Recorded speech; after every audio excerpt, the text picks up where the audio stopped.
Are you frustrated with Facebook ads? Success is not always measured by a sale. On today's episode, Susan Bradley is here to break down some simple actions to help you make sense out of it all. Come join us.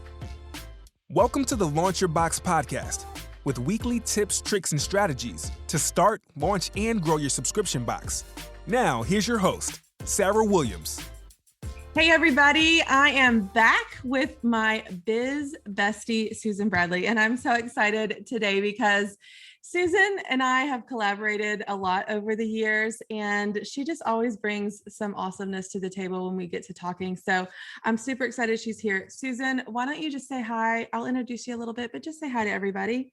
Hey, hello everyone. So glad to be here, Sarah. I'm so excited to have you here. Susan is the owner of the Social Sales Girls. And when I say we've collaborated, we have these business groups and we have the pleasure of jumping into each other's groups quite often and training each other's people on awesome things. And I bring a different knowledge, that Susan has a different knowledge. We call ourselves the data and the feelings. You already know I'm the feelings, so she has to be the data. But Susan and I met a few years ago, and we were in a setting where there wasn't a lot of product sellers. And so we instantly gravitated towards each other. And if you're listening right now, you know exactly what I'm talking about, because business owners are not all created equal. And so when you have a group of people and not everybody sells product, they don't understand the language. They don't understand your daily life or what you go through. Am I saying this right, Susan? Oh, for sure. Like as soon as I saw you, I'm like, that's my person. I need to hang out with her. She speaks my language. Yeah. Even though we're both all sweaty and like, whoa. Yes, like, because we've been riding a bike. We had been riding a bike from San Francisco to Sausalito all day. That was the first day that I met Susan. But there's this unspoken language. Like, we understand what it's like to sell products. We understand what it's like to wake up every day and have to figure out how we're going to pay the bills with what we do every day. And people in the digital space don't necessarily understand what it's like to be a product seller. And I think that's why we became fast friends. And we instantly clicked with each other. We literally talk, I think, daily. Like if it's not every day, it's every other day. And it's great because we can bounce ideas off of each other. We can give each other advice. We can just moan and groan when we have a bad day. And so having that person is just awesome. Susan's that person. Now, Susan brings a whole lot of knowledge every time she drops into my group. And so today she's bringing the knowledge today. She's bringing Facebook ad knowledge. And you know, when you start running ads for the very first time, I'm thinking back to when I started running ads. You know, I used that little boost button when I started to run ads because I didn't know any different or any better. And you feel like, okay, I've got a great image. I'm going to type up some stuff and I'm going to boost this and see if I can sell more. And you do that for a little while. Sometimes you get sales, sometimes you don't get sales, but you never know if what you're doing is right. Like, am I right, Susan? Yeah, it's like throwing money out there and hoping something sticks, but actually not even knowing what's supposed to happen. Like what's good. I hear that all the time. I don't know if my results were good. Yeah, you don't know what's, in quotes, I'm doing the quote mark, what's working or not, because the only way you have to measure it is, do you have sales? And so in my mind, if I had sales, the ad worked. If I didn't have sales, the ad didn't work. And I never really had a good measuring stick. And so you're right. I felt like I was throwing money away until I really taught myself how to use Ads Manager, how to run a proper ad, and then what metrics to measure the success of that ad, because success is not always sales. So let's get into our topic today. Susan, why don't you take it over and let's get started. Let's teach them something. Well, I just love that you said success is not always sales, because it's true. When we set ourselves up thinking that success is only when we get a sale, we set ourselves up for failure, particularly when it comes to ads on Facebook and Instagram, because like everything else we do as product sellers, there's a process. There really is a process. So here's why all of this is important, because sometimes it's easy to say, I just don't know what I'm doing, so I'm going to stop. I'm not going to do it. I'm not But going to like, do it. Every mhm, time I'm disappointed, I feel like it's a failure. I don't know what's happening, so I'm not going to do it anymore. But here's the reality of that is that you can have the very best box. You can have the best stuff in the box. Your packaging can be absolutely amazing. You have a great experience, great inserts. You can have a great sales page. But the problem is, if you can't get enough eyeballs on your product, you can't get enough of the right people to see what you're doing, then it doesn't matter that you have no, all that stuff.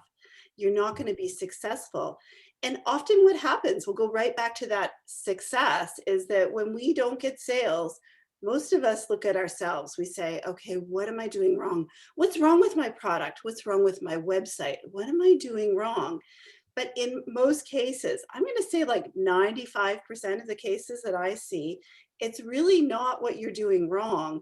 It's what you're not doing. yeah, that's exactly it. And I see it every day in the group. Like, I've done this, and they're putting in the work. They're doing all the things.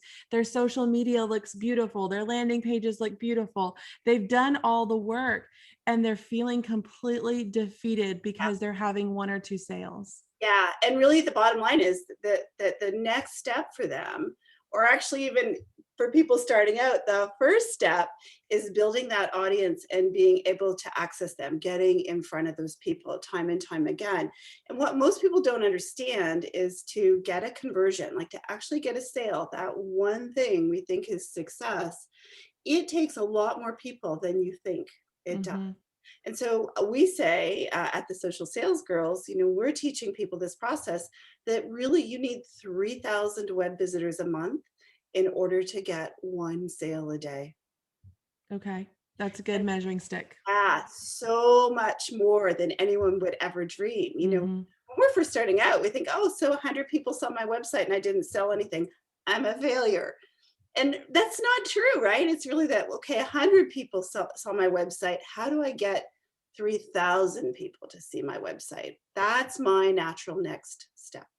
It's all a numbers game. It's all about Game. filling that top of the funnel, which is the traffic. We Yeah. talk a lot about traffic conversions and retention, but that first step is traffic. And if you don't have the traffic, your conversions are going to be low. Your retention is going to be low. You've got to start with the traffic. And so many times people want to start with those conversions. They want to start with the sales. And I get it. We want to make money. We need to make money to keep going, but we have to have traffic to have those conversions. So let's talk about that. Okay, so the bottom line is that really we have to have a strategy to drive those people to our website. And even though Facebook and Instagram ads seem like this deep, dark pit of awfulness, the truth is there has never been a better way to go out there and find your people and give them a reason to visit your website than Facebook and Instagram ads. Even with all the iOS changes, it's still the number one best, most affordable way to find your people and get them to your site in a way that you can, and this is super important, Sarah, in a way that you can control. Yeah. Right? Because so much of things are out of our control these days. So much is out of your control. Mhm. You could hire an SEO expert and you still don't control those results. And the most important thing for us as product people is we have to find strategies that we can control so that when we're ready to scale, we know how to do that. All right. So how do we get started with that? So here's what I see. So I have a couple of things that I think, three things that I think are super important for anyone to get started. And the first thing, and I'm going to talk about subscription box people in particular, because we have we have a lot of overlap, you and I, in our Yes. membership. And so I get to see what's going on in your group, but also our subscription box people too, or the people that are in both memberships. And the number one thing I see for people who are spending some money on ads and they have a subscription box is that their creative is a problem. Okay. When you say creative, tell Yeah. me what that means. So creative means their image and their copy. Okay. And so what people think of, again, and I want to break it down, because what people think of is, I did this ad, nothing happened. I didn't get results, so the whole thing is garbage. That's actually not the case. We have to think about what is success at every stage. So when you're first starting with ads, whether it's Facebook or Instagram, what you have to realize is the goal. Your number one goal is to get people to stop scrolling. That's all. That's all you want to do. And the one thing that will get them to stop scrolling is an image. Gets their attention. And clarity in those images is literally everything, because if, like, often I'll see people, and it's not just with subscription boxes, it's pretty much everyone. We try and jam all the information into this one infographic or image with copy all over it. And if we think of our own behavior, like, how often do you stop and look at those things? Not so much. We right? don't. No, I see it too. They're trying to give all the information, but you don't have to do that on the image, right? You do that in the copy. Right. Because no one's ever going to read your copy if your image doesn't stop them. And so we want to think about what kind of images are going to get people to stop in the scroll, because clarity is job one. We don't have to share everything. We don't have to tell the whole story in our image. We just have to get people to stop, look at the image, know that it attracts them, and then they'll read your copy. And then if your copy does its job, then they'll click through and visit your website, or they'll do whatever action it is that you want. It could be just an engagement too, but whatever it is you want to happen, it all starts with the image and stopping that scroll. And sometimes for people with subscription boxes, that image is a little bit of a challenge, because they always have more than one thing, or almost always, right? Have more than one thing in their subscription box. But really, again, you don't have to show the whole thing. You could pull out one product, and that's your showstopper product. We call it in my world, your signature product.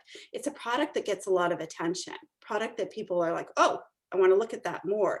And so say it's a candle. Let's just say it's a candle. You could easily put just the candle from your box in your ad, so that people know exactly what it is you're selling.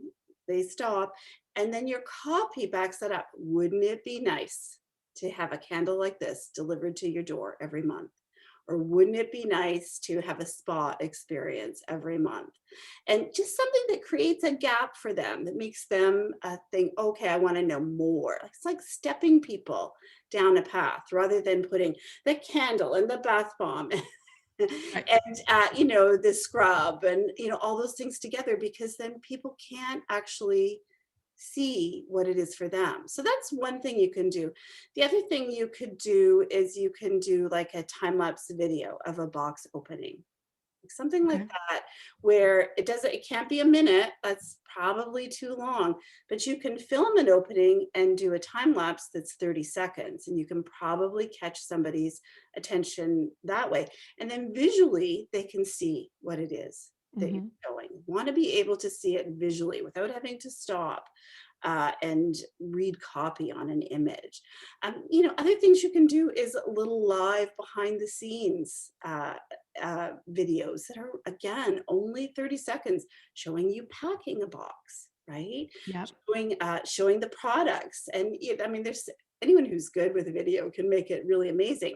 But even if you're not good with a video, you can make it so that people want to see more or read more.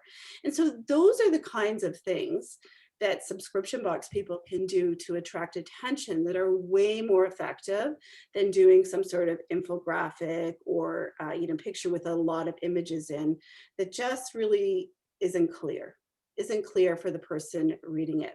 And the best thing you can do, the biggest favor you can do for yourself, is test those things. Test them and find what your audience is really reacting to. So when you say test them, are you talking about running all of those three images at once and seeing what's getting hit the most? Okay. So this is where, I put my data crown on.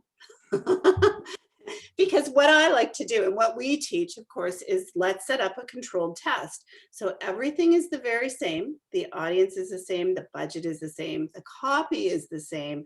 And we're just going to set up 3 posts. And the only thing that's different is the image. Okay. And that way we can see how the very same people, the very same group of people with the very same amount of money spent, with the very same copy, we're going to see which ad gets the very best response, which image. Which one's the winner? Yeah. Yeah.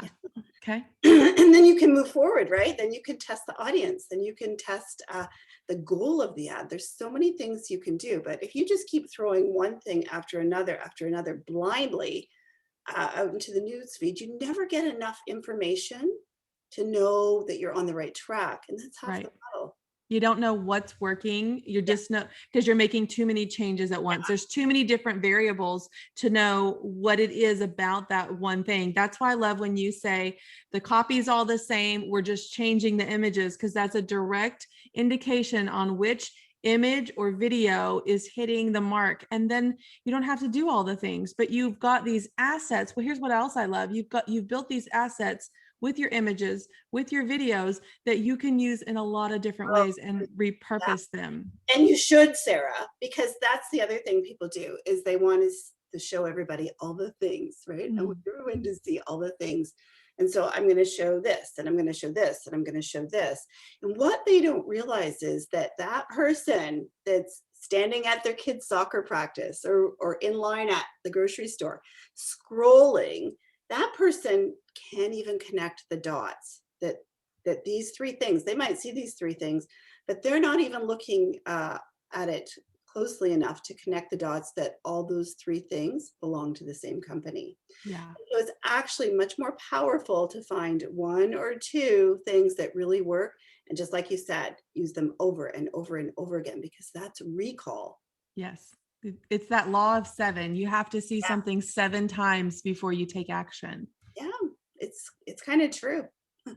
So let's talk about the different types of ads. So we talked about the creative. You've got to have your images. We're going to have the copy. Let's talk about the types of ads, because when you get into the back of Ads Manager, that's when most people start to freak out, because there's too many options. Yeah. So there's 3 types of ads I think are most important for us as product sellers. And sadly, I wouldn't have said this a year ago or even 6 months ago, maybe, but sadly, engagement ads are something that we need to do now. Mm-hmm.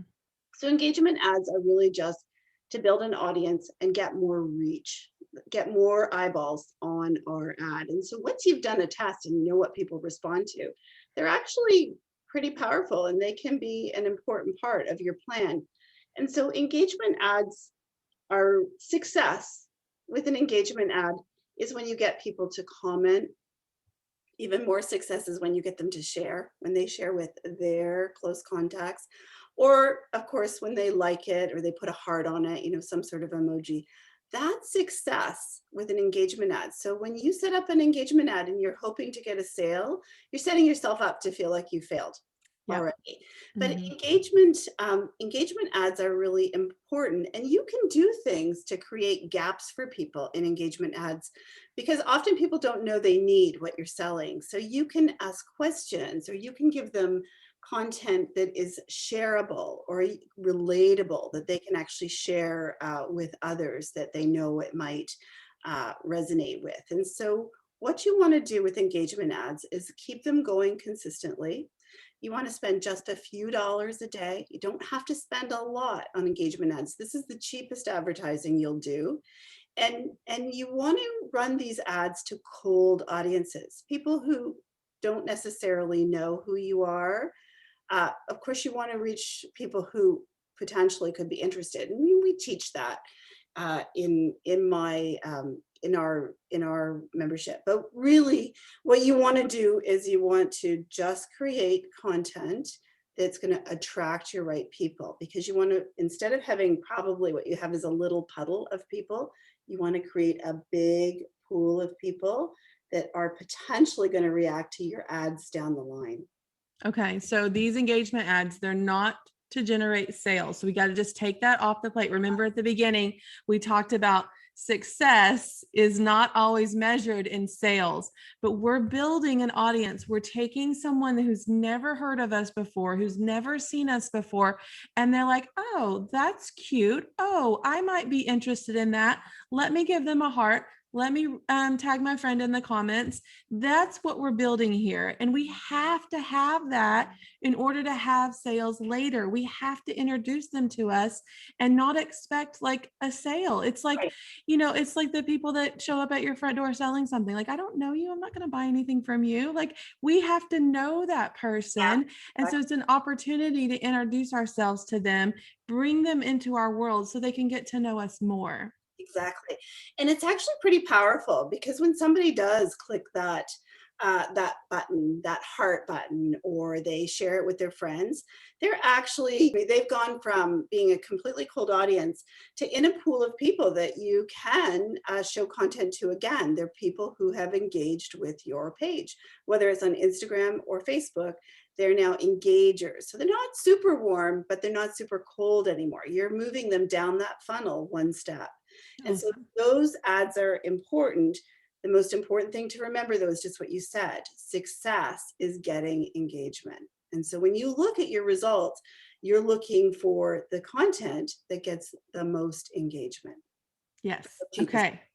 Yeah. For the cheapest price. Yes. Okay. Yeah. What's our second option when it So our comes second to? option is a conversion ad. Okay. And so a conversion ad, people automatically think that's a sale. But once again, there are different levels of conversion. And so what we want to think about is success. Success is getting someone to take a specific action. What is that action we want? When we're still high at the top of the funnel, it could be just somebody clicking through to your site, right? It could be that. Mhm. When we're further down the funnel, it could be somebody adding a product to their cart, or adding the box to their cart and checking out. I mean, those are conversion ads. And what's important with those is that you think about the goal. And when you're new, you're probably going to just want somebody to click through to your site and view products. Yeah. Because then you're going to get the most amount of people to do that. And you just move that whole group of people one step closer to a sale. And so you have to think about that as success. The goal of your ad, you select, view a content on my site, that moves all those people down the next step, and you won, even though you didn't get a sale. You're winning. And so you want to think about that. Where are they on the funnel, and where do you want them to go? What makes sense? And so you really want to run these ads strategically. You don't want to run them all the time if you have an open and close model. Mm-hmm. If you're always open, you could potentially run them all the time, but you want to run them really strategically, because when somebody takes that action, the further apart it is. So say they take that action last Monday and then you don't get in front of them again for 3 weeks, they've kind of gone cold. Yeah. These ads are really good for intense periods of time. So you're going to spend a little bit more money so that people see them more. Like, it's okay for them to see them 2 or 3 times. So you might spend $5 or $10 a day or even more, but you want to get these things scheduled for when you really want people to take action. So it could be when your cart is open, right? Or it could be when you have something new, like a new product. But these ads are really for when you're ready to make sales. Now, if you have a store that's always making sales, then of course that might be part of your plan. But if you're really focusing on your box, you want to do it in that period of time where you can actually get sales. Yes, because you don't want to run these ads and your cart is closed, or your subscription, you're sold out and they're going to your wait list. But when I think of these two different types of ads for subscription box people, when I think about an engagement ad, I'm thinking about showing like different, we'll talk about my t-shirt club, different t-shirts that we've had over time. You can't buy those right now. So I'm not looking for a sale. I'm just seeing if you're interested in the types of t-shirts that I have. So showing you what we have had in the past, with a video, with an image, with a behind the scenes of packing them, that could really be a good engagement ad. When we look at conversion ads, it'd be something like, here's our June box reveal. It's the first time we're seeing it. I have spots open, so I'm getting it out there. I'm hitting my warm audience and my cold audience with this brand new reveal, hoping for conversions over to my site or conversions from the site to purchases. But those could be two different examples for subscription Right. box owners. Exactly. And so there are a couple of key things that you need to keep in mind with this. So one is that you'll be most successful if you use the same kind of content that has worked well for you in your engagement ads. Okay. So don't change it all up, because then those people that reacted to your content before might not even connect the dots. They may not realize it's the same company showing you the ads. Okay, I like it. That's super important. The other thing is that I know you mentioned that you would use warm audiences and cold audiences, but I want you to manage your expectations around that. So your best bet is warm audiences. Those are the ones that are most likely to convert. If you target cold audiences, just remember that they might not buy this time, but now you've gotten it in front of them one more time, and they might buy the next time you open up, or the next month, or however you open your cart. So don't write it off as a huge giant failure.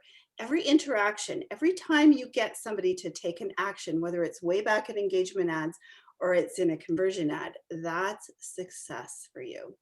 Okay, awesome. Now what's our third type of ad, Susan? The third kind of ad is for getting leads, for building our list, right? Mhm. And so here's what we need to think about when we're running a lead generation ad, is we really, really have to give people a reason to drop their email address. And so we have to think about, I always say, what is somebody's currency? Like, what is going to make them take action? And that's probably what we would test with a lead generation ad. So we know that early access works for some people, particularly warm audiences. We know a free gift might work. We know an extra item in their box, particularly if you add some scarcity to some of those things, like the first 25 people, or something that makes people think, well, this isn't going to be around then tomorrow or the next time. So that scarcity really helps. Or even it could even be a giveaway, right? But there has to be a reason. You can't the ship has sailed where you could say to get our newsletter, Right. to death. Can't do it. And so your first job with lead generation is to figure out what your audience's currency is. What is the thing you could offer them that is going to have the most impact on them and make them take action? Super important.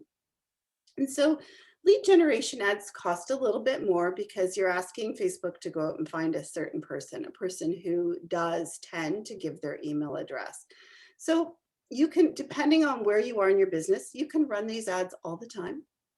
You can literally run them all the time. Or you could pick a time before your open cart where you want to just like really focus on, okay, I've spent all this time on these engagement ads. I've actually had people come to my site. I've done that. And now I'm going to offer them something really good to get them on my list, because I know when they're on my list, I control it. Then I don't have to pay again to reach them. I can reach them for free. So if I have to reach them 3 more times before they buy, that's okay, because I don't have to pay for that. It's actually really good.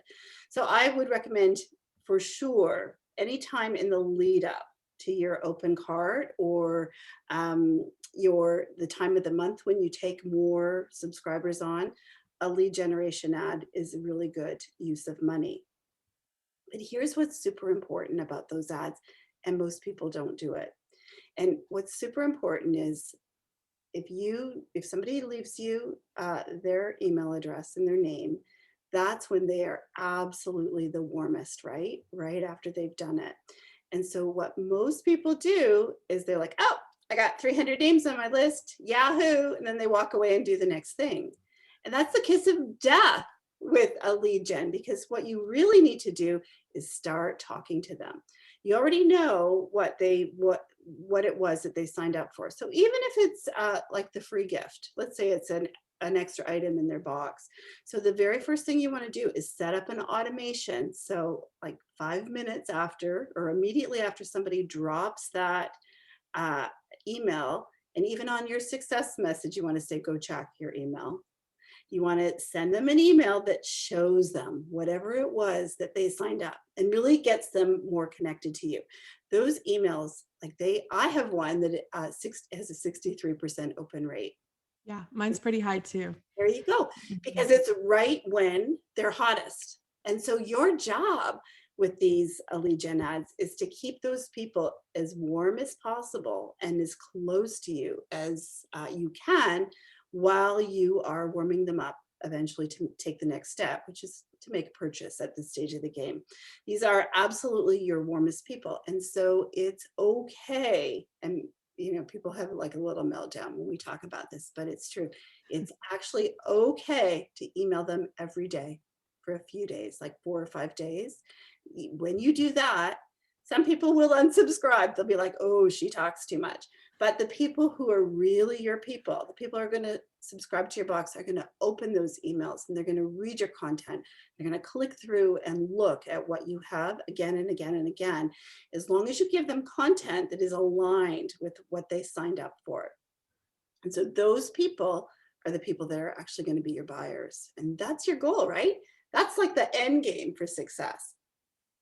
And so I think that those ads are a really important part of your marketing plan. But again, success isn't necessarily, I got a lead, they bought. Success is, oh, I got a lead.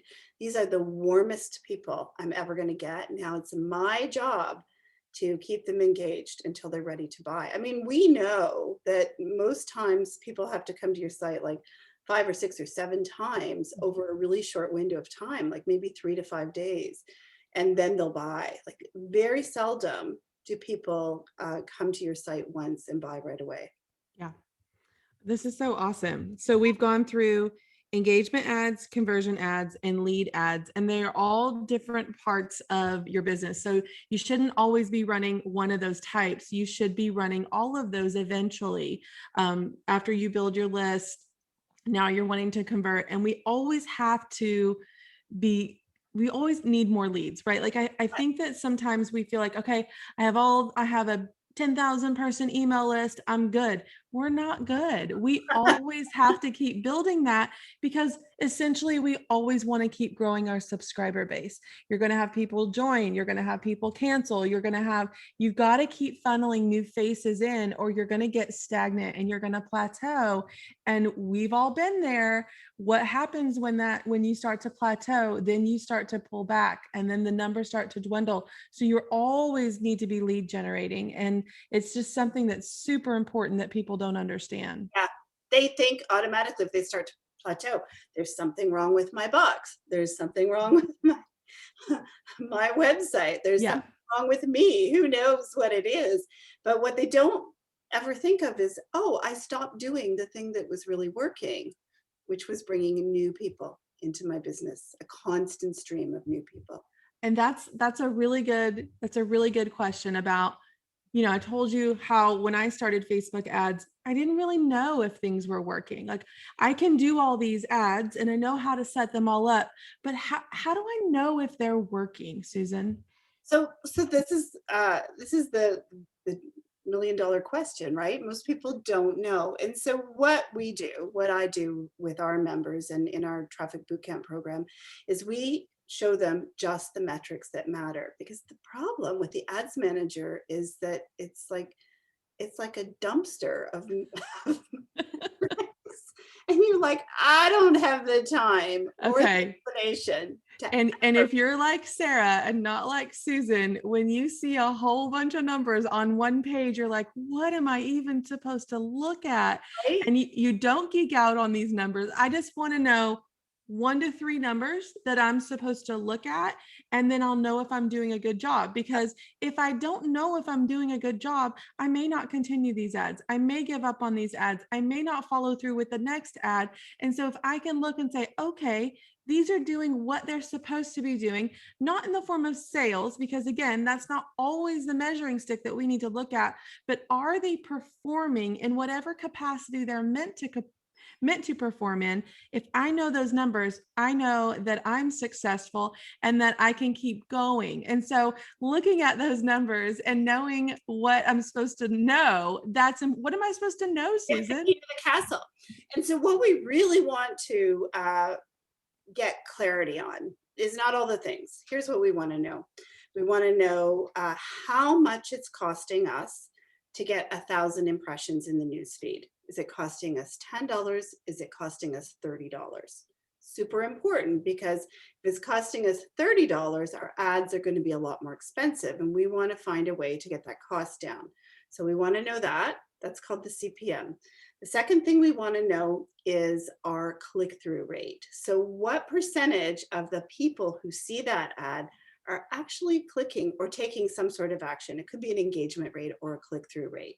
We want to know that, again, the content that we're sharing is more appealing. Like, it's way better to have a click-through rate of 3 or 4% than 0.5%. We want to know that, because it gives the clue about how people are responding to our content that we're showing.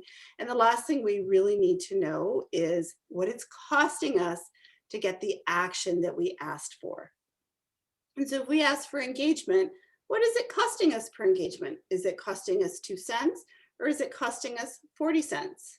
We want to know, because that's how we're going to decide what is the most effective. We want to get the most effective ad result. Like, we want to get the most effective content for the least amount of money, because then we can get our stuff in front of more people, get more people to take action, and not blow our brains out spending crazy amounts of money for the same result. There is a way to get what you want at a price you can afford, but you can't do it by, just throwing the spaghetti at the wall. Yeah, awesome. And I know there's so much more to that. And I know that you teach that inside your membership every single month, and you've taught some things in my membership. I'm hoping to have you back really soon. But you've got something coming up that I think is really great way for people to just sit down and let's focus on our traffic. We talked about that at the beginning of the episode. It's the top of our funnel for us. We can't have conversions, we can't have retention unless we have traffic. And you're hosting a traffic, tell me what it's called, Traffic Bootcamp Live? Bootcamp Live. And tell me when this is and how all of our listeners can get over there and get signed up for it. Well, it's so cool. So it's June 13th to 19th. And really, it's just an intense week of working with me and some of our traffic coaches. We have coaches that can help you, because sometimes you just get a little bit stuck and you just need a little help to move forward. So you'll work with us, and we're going to show you how to reach your audience, like find your audience on Facebook and Instagram. We're going to test. We'll show you how to set up these tests so that you can actually find the images that are going to work best for your perfect audience. And when I say work best, again, it's not necessarily a sale. It might be actually getting them to share it with a friend or leave a comment, or it could be getting them to click through to your website. But we're going to show you how to test and find that. And then we'll also show you how to create a little report that will help you read your results, that will just strip away all that noisy stuff and just give you the numbers that you can focus on. And what I love about this, Sarah, is these are all numbers you can control. That's important. So important.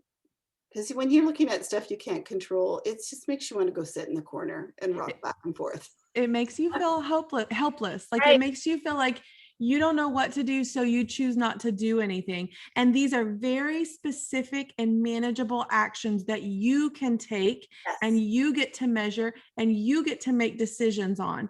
And so in a world like ours, where there's a lot of chaos going on with products and shipment and all the things, this is something that we can measure, we can control, we can keep our eyes on. And I love that. I love that. And so in this week, we're going to strip it down, way down. We're going to remove a lot of the noise around it. We're going to keep it super simple so that everybody can actually do it. That's really important for me, is that I want to give people the tools so that they actually can do it wherever they are, whether they're at an advanced stage or they are just starting out. I want to remove the barriers to getting that information. So we're going to do it in a super simple way.